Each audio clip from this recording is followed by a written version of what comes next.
You've been on autopilot, waking up tired, running hard, putting everyone and everything first, but inside you felt the shift.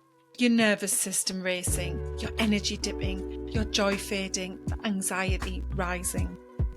What if you could tap into something quieter, stronger, truer? What if you could reconnect with you? Listen to your intuition and move from constant push mode into calm, resilience, and alignment. This is Women's Health Unwrapped. I'm Nicola Farndale, and every week we strip back the noise around health and habits so you can finally feel clear, capable, and confident in your body again. Today I'm joined by Dr. Melissa Sonners, nervous system expert, brainwave educator, and author of The Connection Code, to explore how you can reconnect with your true self, regulate your nervous system, and step into this next chapter with more ease, clarity, and joy. Get ready for what is going to be a truly inspiring conversation. Hi, Melissa. Welcome to the podcast. Hi, Nicola. Thank you for having me. Definitely excited for this conversation and ideally sharing some wisdom and intuition to help your listeners get back to connection with themselves, which is what this is going to be all about. Yes, and such a brilliant and very relevant topic. So before we get started, just to find out a little bit about how you take care of yourself, what would you say is the most impactful habit in your toolkit at the moment? I would say brainwaves. That's some neuroscience. I'll plant the seed for that later. But the way that I access the brainwave system, which I know we'll unpack today, is through play. It's through having fun. It's through keeping my life super simple. And it's through 2-minute, I call it microdoses of connection with who I'm truly here to be. And we can kind of talk about how I got back to that. But my passion is making things super easy and reminding women how to get back into alignment. Because when we can live from that place, everything else happens so much easier. Oh, that's really interesting. And so in your day-to-day life, what would that habit look like for you of play, of that reconnection, of bringing more balance to your brain and your nervous system? Yeah, well, I like to look at my day through the lens of brainwaves. So I'll touch on that a little bit, and then you can ask me any questions and we can go deeper into that.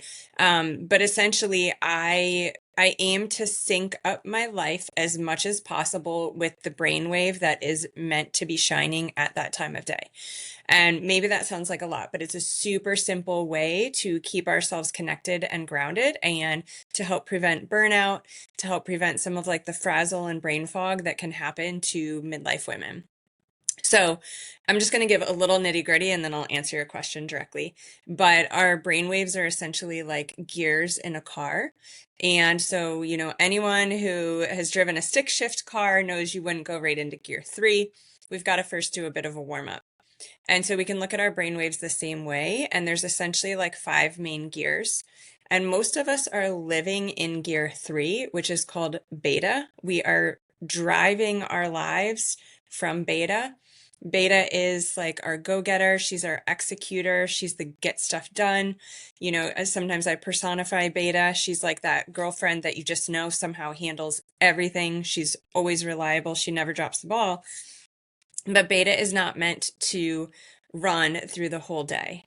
And so one of my favorite habits that I use in my day is incorporating a 5-minute morning. I used to just think we had to have this 1-hour morning routine that honestly, as a woman with 3 kids and a job and, busy like all of your listeners, it just wasn't accessible. But what I've learned is that just spending a couple minutes in gear 1 and 2, in theta and alpha, which are the brainwaves that we wake up in, makes all the difference. And spending time in these brainwaves is less about what we do and more about what we don't do. Because like I said, we naturally wake up in these brainwaves and a lot of our habits and our daily tasks pull us out of them.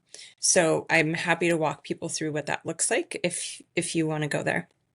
Oh, yeah, let's dig straight into it because I know that this is going to lead us into very much talking about that nervous regulation piece, what's going on in menopause, hormonal balance. And I think, yeah, this is such an interesting and not very often spoke about part of it. So, yeah, go for it. Yeah.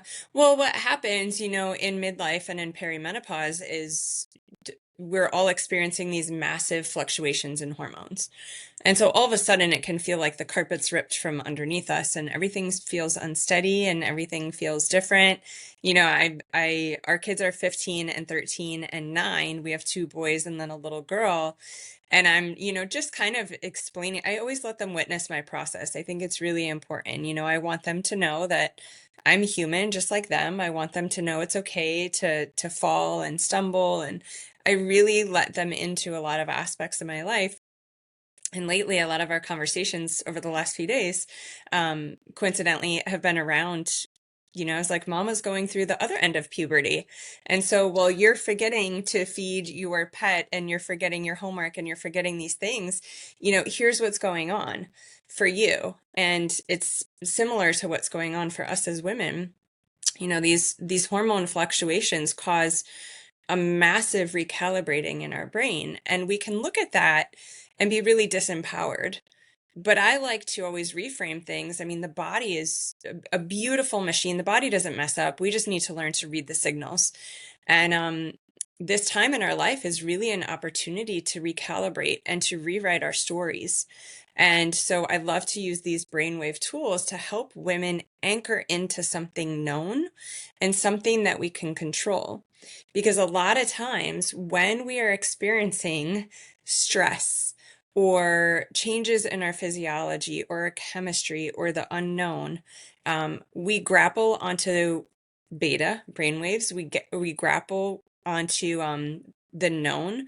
We double down on having a sense of control in our lives, when in actuality, the most important thing to do in that time is to get into our hearts, to get into alpha. And this is all going to sound like a little woo-woo and esoteric, but I'm going to back it up in science. Because what happens when we grab onto our to-dos, when we try to control the situation, that is putting us in a further state of fight or flight. That is activating something called our amygdala. It's like our inner security guard and survival center that pulls us out of our prefrontal cortex, which is the CEO of our lives and helps us actually make rational, logical decisions. And so one of my favorite things that I do every single day, like I never, ever, ever miss. I used to, and it's just not worth it because it takes minutes, is I spend at least 5 minutes in theta and at least 5 minutes in alpha, and then I start my day.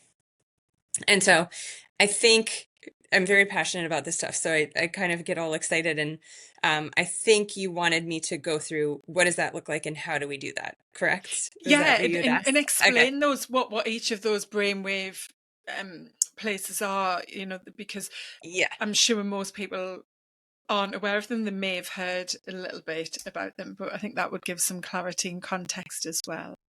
Yes. So I'm going to do that. And I also think, with all that we as women are juggling and all that we're bombarded with, and we are living in the age of information and knowledge, I always want to help women get back to wisdom.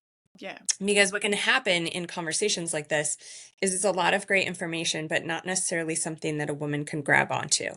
And so, what I want to encourage the listener to think of is take one thing from this podcast. Take one thing that resonates with you and just implement that and keep it simple and easy, and then maybe come back and implement something else. And also, I love to share this through the lens of storytelling because this is how we used to pass down wisdom. This is how we used to guide each other in communities. This is how we used to raise our children. It was through storytelling because when we storytell, it's easier to remember. And so I'm going to storytell a little bit about the brainwaves and then we'll walk through a daily rhythm. So again, the brainwaves are, I like to call them the five sisters. And there's theta, which would be gear one. So you can either use the analogy of the car motor. Theta is gear one. She is the oracle and guide sister. Alpha is gear two. She is the heart center. And then beta is gear 3. She is the go-getter. She has taken the crown. And then gear 4 is delta, and she is the grandmother. And then gear 5 is gamma, like insights, and she is the wise elder. And so, what has happened in our lives is beta has taken over. She has grabbed the crown of the kingdom and she is trying to rule and execute. She is trying to do all the things and make all the decisions. Beta isn't meant for that. She needs her sisters. And so what we need to do as women is we need to give that crown to Alpha. Alpha is the queen. She is our heart.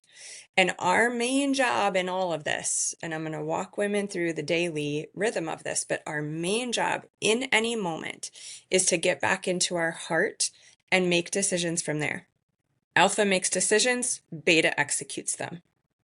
What we are tending to do is make every decision from a place of beta. For instance, think about maybe in the last 24 or 48 hours, something stressful that happened, or like a challenge that you experienced. Maybe it was something that didn't go great at work, or maybe it was something with your children, or, any of the above.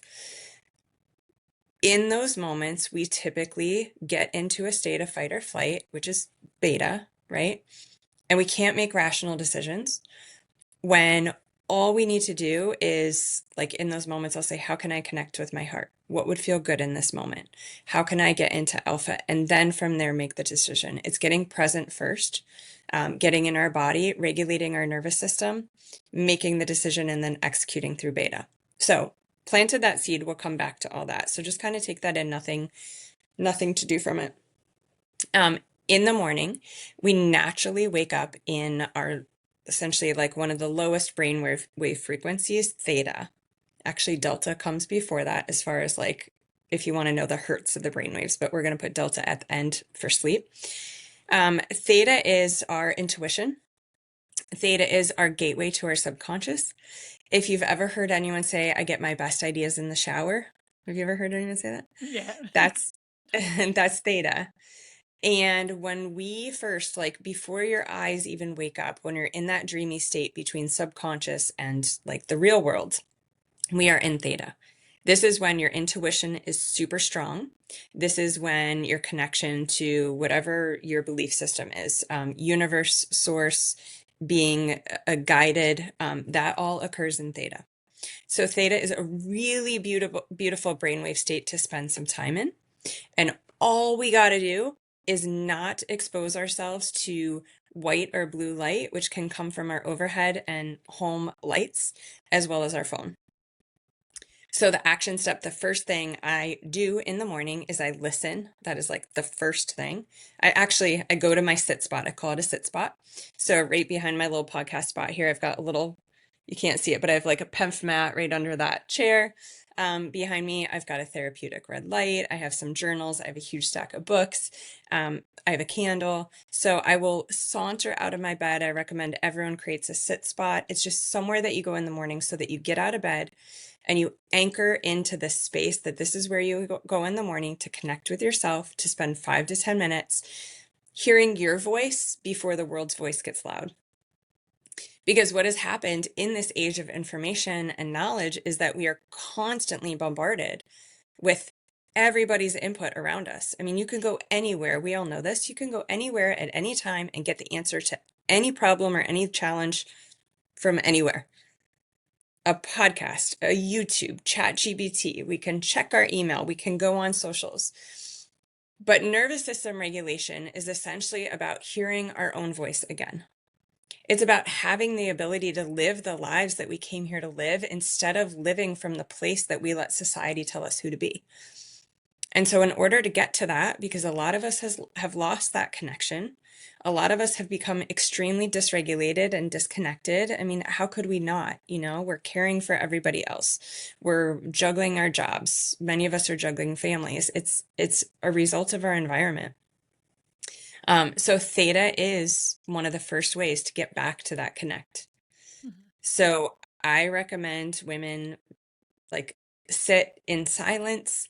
I recommend, listening to your thoughts. And this is not meant to be painted as like some beautiful spiritual picture. This isn't meant to be painted as like you are going to sit there and have this massive clarity of, oh my goodness, I now hear my voice and this is what I'm here to do. This is a practice over time because we are rewiring our nervous system for calm and clarity and connection. And the nervous system takes time and it takes frequency and it takes consistency. So what's really cool is there is no way to do this right or wrong. Like if you are doing it, subtle shifts will start to happen, which will lead to massive changes in how you show up. It will lead to getting knocked off your center and very quickly getting back. It will lead to, in any moment, in any situation, being able to ask, what is it that I need right now? And boom, get the answer and take action from there because you know it and trust it. For any of us who have ever had like that gut feeling, that intuitive hit, maybe it's you're driving to work and you're like, God, I don't know why. I just want to go this way. I want to turn left instead of turn right. Oh, I don't know. That's weird. I'm going to go right because that's the way I always go. And then boom, you run into a detour and a closed road. This time, spending this time, lets that inner guidance get super loud and super clear. And the reality is our intuition isn't woo-woo. It is literally, it's based in neuroscience and it's etched in theta. So you spend 5 minutes listening and cueing in. And so a lot of what you might hear in the morning, I recommend everyone try this tomorrow morning. Like before you even get out of bed, listen to your internal dialogue. Listen to your inner narrator. And if someone is hearing this and they're saying to themselves, I don't have an inner narrator, well, the person who just said that is your inner narrator. So you do. We all do. And so just start to listen, just start to tap in. And when I first started this practice, I mean, the things that I heard were not super fun. It was, how am I going to do all this today? Why is it all falling on me? I'm exhausted. I just need to lay in bed. Yeah. Right. Yeah. Who can help me? I'm so burnt out. Is this it? Like this is it? This is my life. That is very normal. And that is exactly the gateway to reconnection. That is where we start. We have got to connect. We have got to listen and get through can I swear on here? Yeah. We have got to be willing to sit and get through the shit to get to the treasure on the other side. Because you think about how long has this inner narrator been in here just waiting for us to listen? She's sitting here. Think about it. It's like a girlfriend. Like your girlfriend is just waiting for you to show up. You're not showing up. You're not listening. Maybe you used to go to her for advice, right? This is for centuries. This is what we did as women. We were tapped into this internal guidance and all of a sudden we stopped showing up. So our inner narrator is very likely pissed off and she's got to just get some stuff off her chest. And we got to just sit there and carve out space and just be with her. For any parents, this can be a very familiar, very uncomfortable feeling. You think about when your kid is hurt or upset and we just want to make them feel better. But in those moments, like our biggest job is just to be with them. It's not to fix it or distract them out of it. It's just to be with them. And it's the same thing with this inner voice and clarity. And I will tell you what starts to happen for any woman listening to this. If you are the kind of woman that if I asked you, what is it that you want in your life? What is it that you desire? Okay, you're not happy. What would make you happy? And if it's hard for you to answer those questions, which I think is for most of us women, because when's the last time we got asked those questions? This is where you start. And sometimes it's through anger and resentment and like a purge of getting all of that information out and that frustration. And underneath that is power and clarity. So listen in, don't judge yourself here. All of it is getting you to that under the iceberg treasure. We just have to get through some of the top first. I do have to say, like working with, a coach or a therapist through all of this, friends for sure, I think is really important because stuff is going to come up. So that's theta. Okay. So theta is just listening and carving space and being very intentional with your lighting. Action step is listen. The things you want to avoid are your phone, of course, emails, socials, computers, and use red light only in your home or candles. We can plop like a red light guide below. I don't know if we sent that in those links or people can find that on my website. It doesn't have to be anything expensive or complicated. You can literally go on Amazon and type in red light bulb and exchange your light bulbs in a lamp here or there with red light. That's all. The next step is alpha. And she's the connector. She is the heart space. And so for alpha, what I recommend people do is take what they heard and journal it. This is a really great time to do something that I used to do a lot at the beginning. I would do a write and burn. I had shit that I had kept under, I was building a career and raising a family and, showing up in my life very positive and getting it all done and what I thought very happy. But there were some layers of stuff that I was like, whoa, nobody ever asked this girl how she's doing. She's got a lot to say. And so a really good process is a write and burn, because then I think you can really get it all out without maybe being afraid that someone's going to find it or read it. Also, fire is really good for this brainwave state alpha. So fire, whether it's through looking at a fire in your fireplace, which is amazing if you have one of those, I would definitely have your sit spot by your fireplace. In our house in New Jersey, we used to have that. Or light a candle. Because when you look at a flame, it activates something in our brain called mirror neurons. And mirror neurons are, if you've ever looked at a baby and smiled really big and the baby smiles really big, those are mirror neurons in action. So it's essentially like our brain mimicking our environment. And so the frequency of a fire matches the brainwave frequency of alpha. So what does that mean? It means if you're someone who wakes up and it's really hard for you to like sit in quiet or sit in meditation, if you are how I was at the beginning and I just want to go right to beta, like, this is great. I know this is important. I heard some lady on the podcast talk about it. She seemed to know what she was talking about, but I'm sitting here and I'm like, I got to work. I got to write my to-do list. I got to whatever. Look at a flame. It is like a hack to lower the frequency of your brain waves and to slow things down and to get you into present time consciousness and to get you out of a state of fight or flight and survival and in your head and back into parasympathetics and into your heart. You think about if you've ever stared at a bonfire or, had a fire in your fireplace, you kind of get in that zone. That is alpha, and that is present time consciousness. So this is a really good time to journal. This is when I will invite our family members to join me. I've gotten really protective over my morning time. My family gets it. They now see how much of an impact it makes in how I show up for them. And so I'll always say, give me 5-10 minutes on my own. I usually ask for a little bit more. And then you guys can come in and we connect, we snuggle, we talk, we chat. This is a great time to sit with your fur babies or whatever it is. But what's really cool about this is that, remember, the nervous system rewires through consistency and frequency. And so essentially what we're doing in this time is we are teaching our nervous system how to find this state and place at any moment. Because our nervous system craves what's familiar. And so if you're someone who's been running in high beta, if you've been running in chaos, stress, anxiety, burnout, your nervous system, although that's a hell, sees that as familiar and flags anything familiar as safe. So when you have a pocket of time with nothing to do, which I know is very short and fleeting, but we all have those like 1 minute, 2 minute pockets, whether it's at a stoplight or maybe it's in between tasks. And what do we do in that pocket will be determined by what our nervous system deems familiar. If you crave chaos, you're going to find it. If you crave drama, you're going to find it.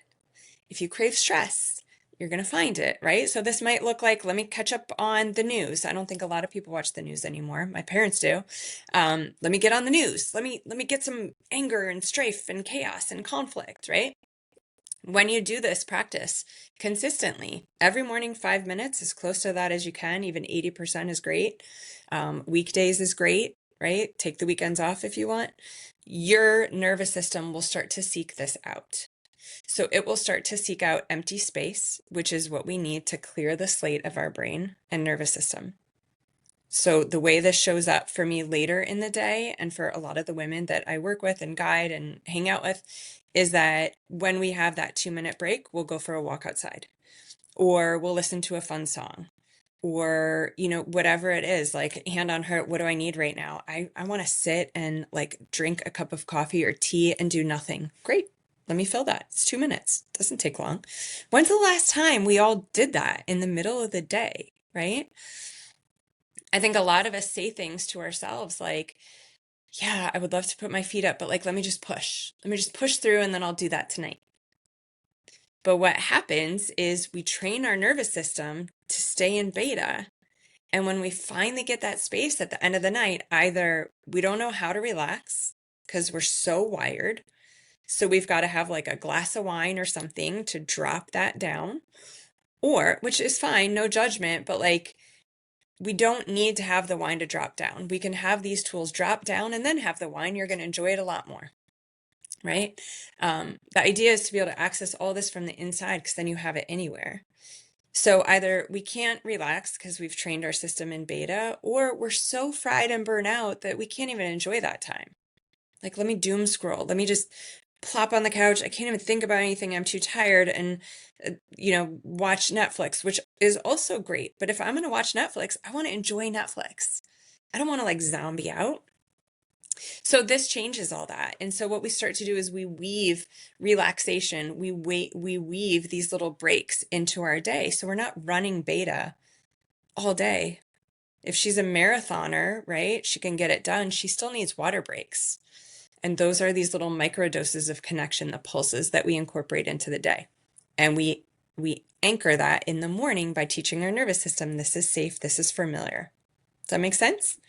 Yeah, totally. And it's very aligned with what I coach, and especially when I run sessions with corporate teams, what I focus on, if we're running sessions around habit change, you use the term micro doses or micro moments. I talk about these tiny actions, and for me, very much emphasize how you start your day, and starting your day with that pause, with that check in. So coming at it from a little different place to what you've explained, but essentially the same thing in terms of how powerful it is to take control of your morning, to get intentional about how you want to show up, how you want to feel that day, just maybe taking some breaths. And I talk about even just having a minute in bed, as you said, before you open your eyes and come into full consciousness, and not picking up the phone straight away. And there was a lot you mentioned, Melissa, around how many women are living where the first thing that happens on a morning is that inner voice is, oh my God, I'm so tired, I didn't sleep well, I'm knackered, I've got lots to do, here we go again, another day like yesterday, and the story begins and continues, doesn't Yeah. it? Yeah. Yeah. And a couple of things I want to say about that. So this is really powerful to do in the morning and the evening. And Mm-hmm. the reason being is that that's when we're in theta. And so as a busy woman, like, tell me what I can do and tell me how I can get the most bang for my buck. And the reason that this practice is so important in the morning and the evening is that we're in theta, and theta is the gateway to our subconscious. Yeah. So when I'm looking at this from a reprogramming the nervous system and helping us go from frazzled to grounded, or, chaos to clarity, or misaligned to aligned, when you're doing this in your theta window, you are getting twice as much done in half the time. And so that's super important. And then the other thing, I don't know if there's any woman listening to this that needs to hear this, but like, for a long time, I heard gratitude in the morning, journaling in the morning, put on your oxygen mask before serving others, take care of yourself. Like, it's so important.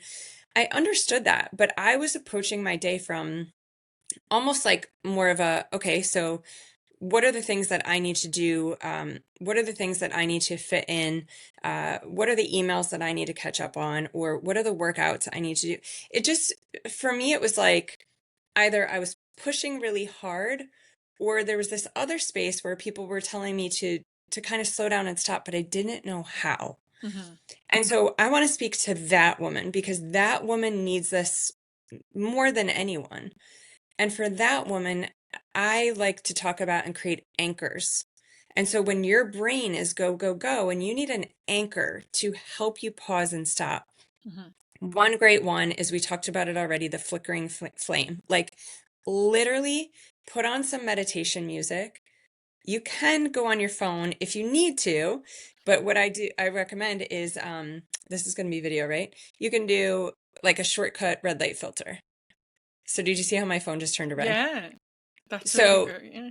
you can set it on a timer. So like my phone is always red morning, evening, and then my phone's off at night, like most people, I'm sure. But if you need to get on and put some meditation music or something like that, just make sure your screen is red. We can share those links. They're on my website as well. Um, so staring at the candle is great. You can literally put on music and just look at the candle for 5 minutes, and like it's gonna slow it down a little bit. The other thing is, one of my favorite gateways to self-connection is reading a book. And Mm-hmm. hear me out. It doesn't matter what book, but ideally I mean, I love books. I'm like a self-help junkie. But when your eyes track across the lines on a page, so we go from left to right, and our eyes move kind of slow all the way to the right and then really quickly back to the left. That is called a saccade and a pursuit. And what that means neurologically is that through that movement, we are activating a part of our brain called the corpus callosum. It's like central part of our brain, and it connects our left and right hemispheres. So it helps us integrate, it helps us get back into present time. It helps kind of slow the activity in the brain down and get us back into our body. So I recommend, it's why I always have a book in my sit spot if I wake up. And let me tell you, I mean, even though I know all this stuff, I teach all this stuff, there is heavy marketing and heavy money behind making us all addicted to our phones, and it's powerful. It is powerful. So like this morning, I literally was like, don't do it, don't do it, don't do it. Like I so badly wanted to do it. And there are Mm-hmm. times when I do, and that's Mm-hmm. okay. But I will tell you, those days feel a lot different. Yeah, I The totally times, agree with that. Yeah. right? And the times when I let myself do it, I have found like pre-period, when I'm in that luteal phase, sometimes I just need to like laugh and look at funny reel. I go on and I find like funny reels, and I literally will like shake crying because I'm laughing so hard, and it makes me really happy. And I'm like, that was great for my soul, you know? I just try to be really careful with the suck in where you just lose track of time, but it's hard. And so I aim to get to my sit spot and not even grab my phone off the counter. It's like if it's there, it's a drug. We just get Mm-hmm. so easily pulled into it. I'll do my sit spot. I've got some great books. I love, one of my favorite books to put there is called Pivot Year. It's by Brianna West. It's one of those books you can literally turn to any page, and it's just a really cool, message for the day.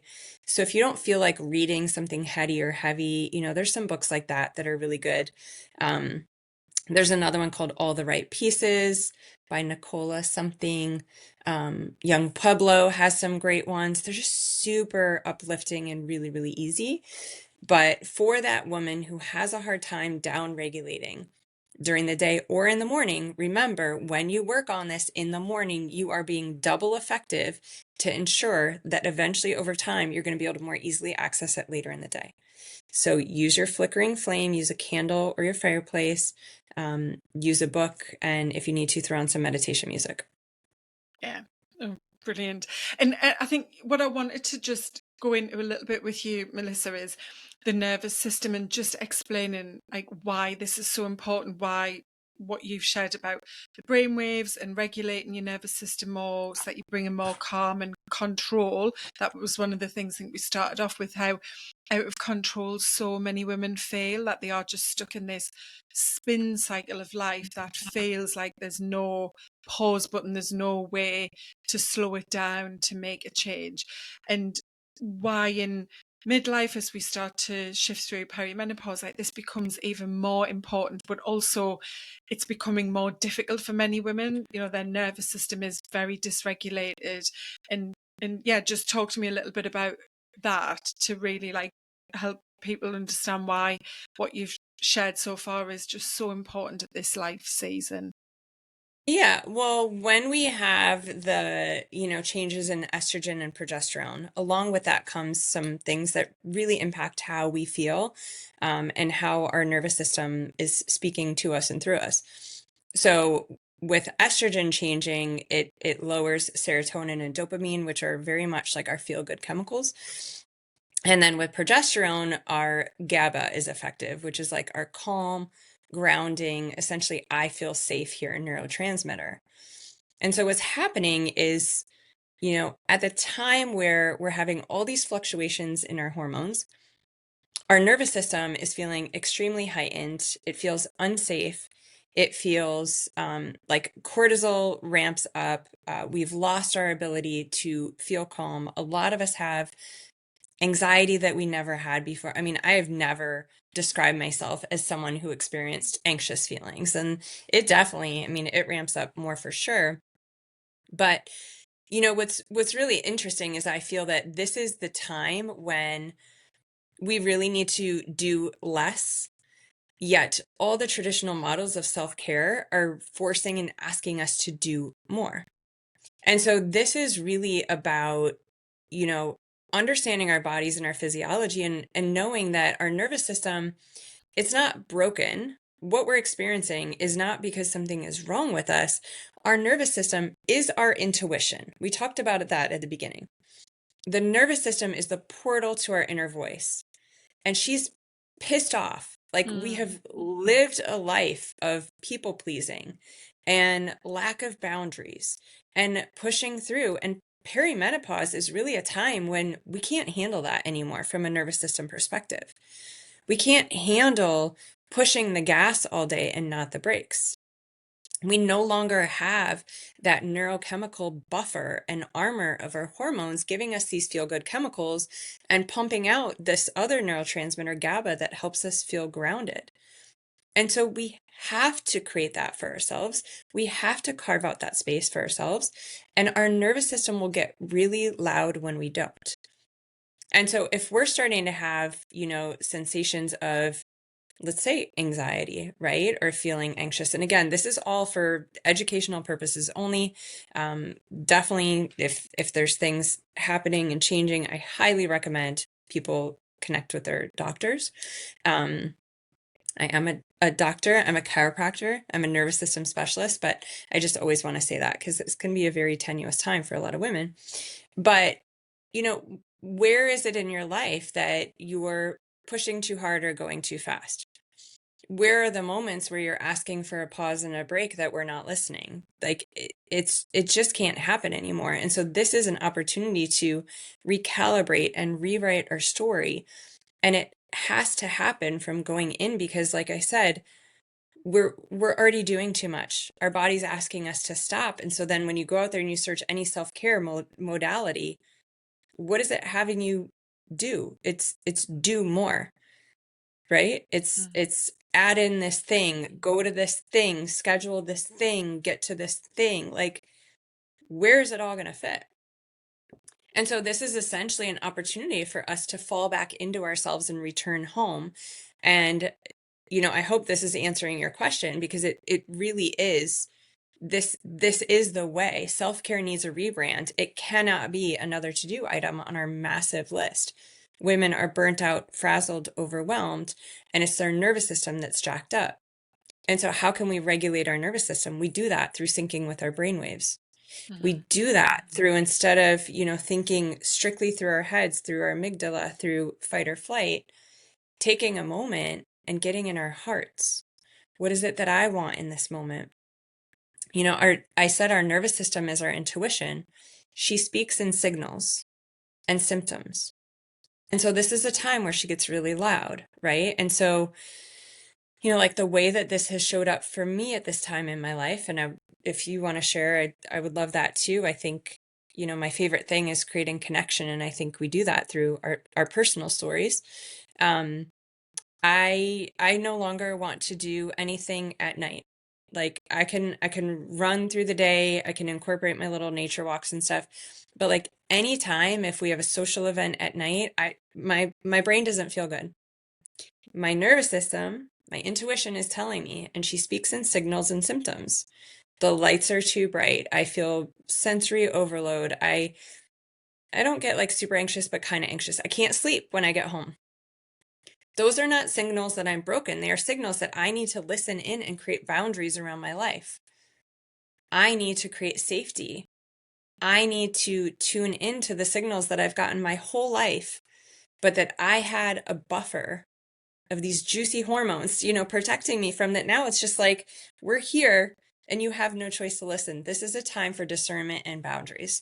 And Mm-hmm. so my friends all know, I've gotten to the point where I'm like, here's who I am, take it or leave it. Thank God I've got some amazing, I mean, really what happened is I established my new community because it's that important to me. My friends know if there's anything after 7 p.m., I'm not coming. Yeah. But I will always join them in the morning for coffee or a workout or a walk. Like that is just who I am. And I'm so much Mm. happier and more balanced and free. I'm like, don't we deserve that at this point in our lives? Oh, yeah, absolutely. And a lot of the women that I'm working with or would like to support are women who don't have enough self-worth to establish those boundaries and to listen to what they really need and to put that into practice. I really believe that when you start taking control of your health and you build these new habits, you build your self worth, you realize the value of who you are at your core, that it's not about the number on the scale, the way that you look, the clothes that you wear, those um, tangible things many of us have used as measures of success, happiness, and confidence. And so I Mm-hmm. get that there could be someone or many women who listen to this and think, well, that's all right for Melissa to say, but if I say no, it's going to mean this, or I don't Mm-hmm. know if I could change that, or, because there's so much resistance there because you've spent most of your life living in that state from your subconscious mind, from that programming. So it's just kind of call that out, that this is where often you do need to go on this self-growth journey, building self-awareness, self-compassion, that connection, and really getting underneath to find out who you really are, because you touched on this earlier. We haven't been taught this stuff, and most of us have just created a life because we fell on that path, and it's where we land and we get to midlife and go, where am I? Why am I living like this? Why am I working like this? Sometimes, why am I married to this person? Or Yeah. those kind of, All of them. big realizations. um and it totally makes sense. I'm very similar in the social aspect, and realizing that there's things that I'm finding just don't bring me joy, like they just don't feel good. And at first, and even now, I am still working through some of those doubts around, oh, well, you know, can I say no to that, or should I back away from that? And what will that mean to my overall social scene and connection? And some of it's hard because I've really shifted away from some friendship groups because of that. But I'm like self-aware and confident enough in who I am to know that this is what I need, and this is what is going to give me ultimately the bigger life picture and life journey that it is that I want. And so, yeah, I think that's really important. But you touch on this often, and it's something I talk about as well, how so many women are just stuck in that approach to finding the solution outside of themselves. And as you've explained, this is keeping you in that do, that mode of theta, and just trying to find the solution, a supplement, a new diet, a new exercise plan, someone else to follow on Instagram who can tell you how to get rid of brain fog miraculously in a day, or whatever it might be, the anxiety, the self-doubt, and so on. And that's the bit you're really bringing a home to, is everything's inside of us. It is work, and we do need to fuel ourselves with new information, the right information, but doing it in a much more controlled way, isn't it? Yeah, all that's really important. And I'm actually really glad you asked that question, going back for the woman who maybe is worried about exercising these boundaries, because I think Hmm. that's a lot of women. Yeah. And the reality is we are communal beings. Like, we as women in particular need our community. We need our village. And so that can feel almost life threatening if we feel that us sticking up for our boundaries is going to take that away from us. So I actually write about this in the connection code, and it's finding your true community will happen. Like, they will find you when you first find community in yourself. Hmm. And so I want to talk about this in a couple different ways. Um, for the woman who's afraid to, lose her community, I would make this like a both and equation. So, maybe this isn't about either you're standing up for yourself and doing what you want now, or you get your friends. It's not either or. Maybe it can be both and. So what I mean by that is, like, maybe you're not saying no to all the things, but maybe some of the things, and then maybe you're starting to say yes more to the things that light you up. Maybe that's, a crazy class that you never thought that you could ever go to. And maybe none of your friends want to go, but maybe you start to meet and create community there. And they're like-minded and they're also excited about the things that you're doing, right? We can start to find community around us when we get reconnected to who it is that we are and what we desire. Um, I think the other thing is, like, first creating that community in ourselves, right? So just going back to that, it's when we are unsteady in who we are and we've been showing up a certain way, and now we're going to take these steps to pivot in towards this new model that's very unknown. And so to disrupt that and your friendship circle at the same time, I think is too much. And so I wouldn't necessarily encourage that. Like, start to get grounded in yourself first. Start to pay attention to the signals that your body's giving you. Don't necessarily feel like you have to change anything, but how do you feel when you sit at these certain tables? Does it feel good anymore? Does your body tighten? Does your breath shorten? How do you feel after spending time with certain people? Do you feel like run down and exhausted from their heavy energy? Do you feel empowered and inspired? And maybe, again, this can just be a matter of, like, spending more time leaning into one and a little bit less of the other. It doesn't need to be like ripping off the Band-Aid. I don't recommend that. So I'm glad that you brought that up. Hmm. Yeah, and it's just also relevant what you've said there.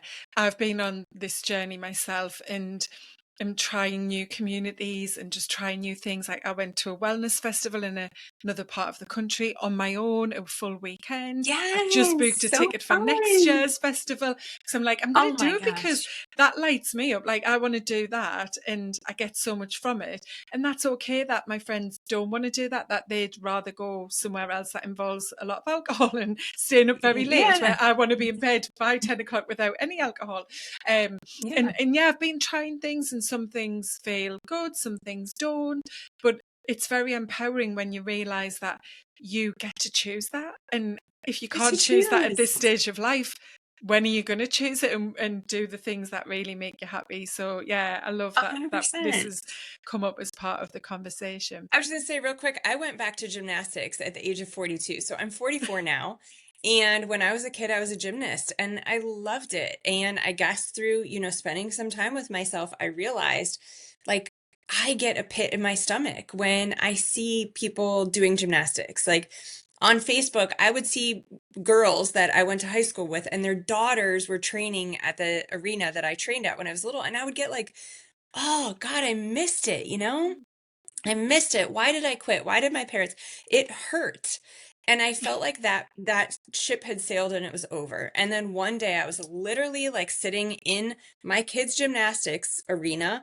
They're doing their class and I'm on my phone catching up on emails, and I'm like, you know what? Why don't I just ask? And I asked their coach, like, would you train me? I was kind of laughing and joking, expected him to say no. And he was like, 100%. We have an adult class starting next week. I went.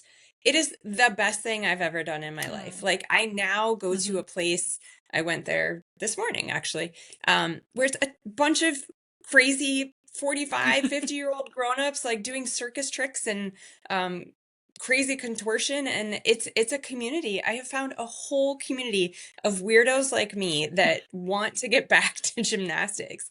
And I mean, I can't not light up when I talk about it. Yeah. And this is when I last thing I'll say, because I know we got to wrap. But when I first came back from that gymnastics class with that coach, and I walked into my home, and I had had all this guilt of missing dinner time and my kids and homework, and I walked into the house and I looked at my husband and I was like, don't, I could like cry. I was like, oh my God. Because you know how hard it is, it's like, we know what you want, you know what's going to light you up. And then you're like, but my kids or my job or my family or people need me. And so it was like so hard for me to carve out this hour and 15 minutes, which is crazy, I walked into our house and I was like, don't ever let me quit. Like me coming into our home in this energy, in this place, connected to my body and myself again.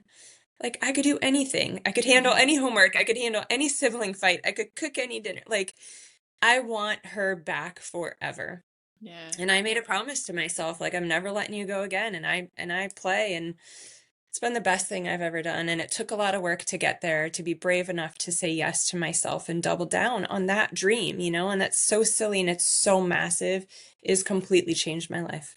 Oh, amazing. Oh, well, thanks for sharing that. And I have mentioned this, I'm sure, on a couple of podcast episodes recently, and it's very, I think, serendipitous that it keeps coming up. A lot of the women that I work with one-to-one, as part of their transformation journey, realize that they've detached and lost something that they're really connected with, and that is actually a core part of who they are as their identity, and that's gone since childhood or young adulthood. Sometimes it's a craft, something like art, it could be dance, it could be some other kind of team sport, exercise, sometimes it's reading, cooking even, it can be anything, but it's something that does come up so regularly. And again, this is something that's come up in my journey in transformation and that self-connection, just whole process I've been going through. So yeah, let's throw that out to whoever's listening to think about that for themselves, because I think we just very naturally, because of how society and culture is, lose very big parts of who we are as women, and whether that's later in life when you become a mother, or perhaps it's quite young, when you perhaps shift into work for the first time and start building your career. But like you say, it's something that can just really change how you feel about yourself and the joy that you bring to your own life. So yeah, that's amazing.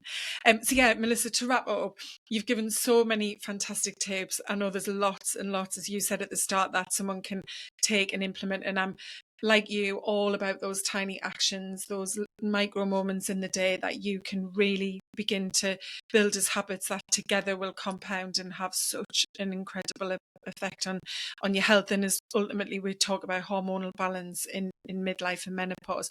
But just to kind of wrap up, what would be 3 simple steps you would suggest someone takes to implement, in the next couple of days? You're listening, so you're obviously intent to make some changes, to take Melissa's advice to bring these little small shifts into place.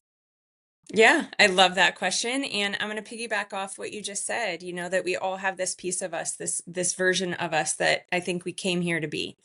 And at some point we lost her, and so maybe that's our little girl version, or maybe that's who we were before something major happened in our life. And theta is our portal back to her. And so my number one first step would be spend time in theta, because what will happen is your inner narrator, which is at one point was that version of you, will start to get loud again. She will start to get very clear. She is the one that told me, go ask the coach, why not, right? Why not try this class? Time in theta is your portal back to who you came here to be.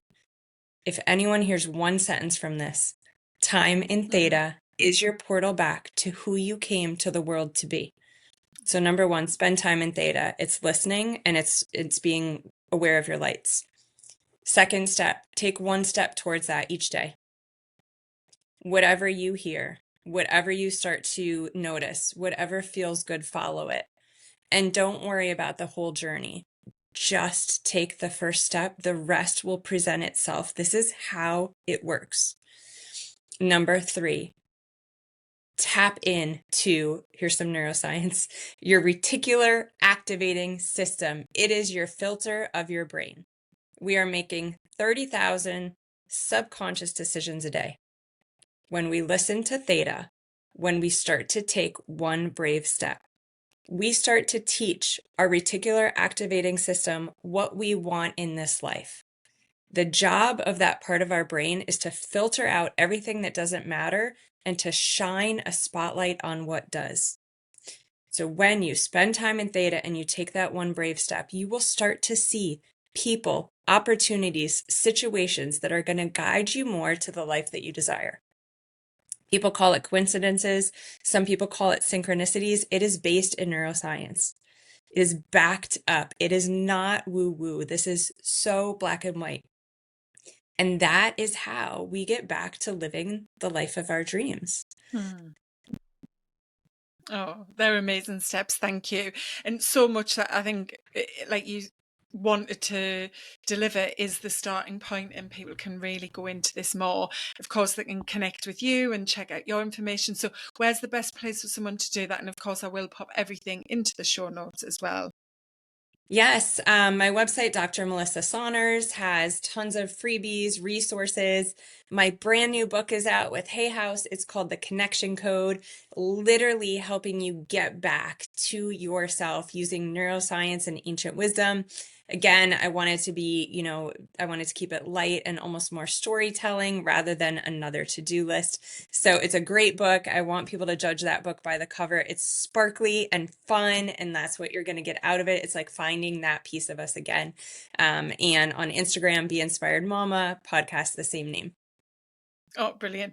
And yeah, congratulations on your book. That's incredible. I'll make sure to pop a link to that into the notes, as well as, your website and Instagram. So thank you so much, Melissa. I've really enjoyed it. Just so much there that's got me thinking. I love these conversations because I know they're going to help other people, because they help me, and I know a lot of this stuff already. But like you say, we're always on a journey. We're growing, we're evolving, we're always building stronger health when we are taking better care of ourselves. So I really appreciate your time and insights. Oh, thank you for having me. And anyone, I'd love to hear your questions, comments. I am here, so reach out. Thank you so much for having me. You're welcome. If you've had something in this episode that stirred you, the part of you that knows there's more than just getting through, here's what I want you to hold on to.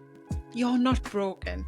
Your nervous system is simply asking for a different level of support, and you can shift from fight or flight to a space of calm, strength and alignment. Melissa gave so many incredible and powerful insights and suggestions for getting started. But I have another next step for you to take, a very simple one. I invite you to go to my midlife reset quiz using the link in the show notes wherever you're listening or watching the episode. It takes just a few minutes, and it could be the spark that begins your shift. Not just symptom management, but rewiring your relationship with your health, your body and your future. If this episode resonated, please share it with another woman who's ready to feel more like herself again. Thank you, as always, for listening and for choosing to step into the next version of you. I look forward to seeing you in the next episode.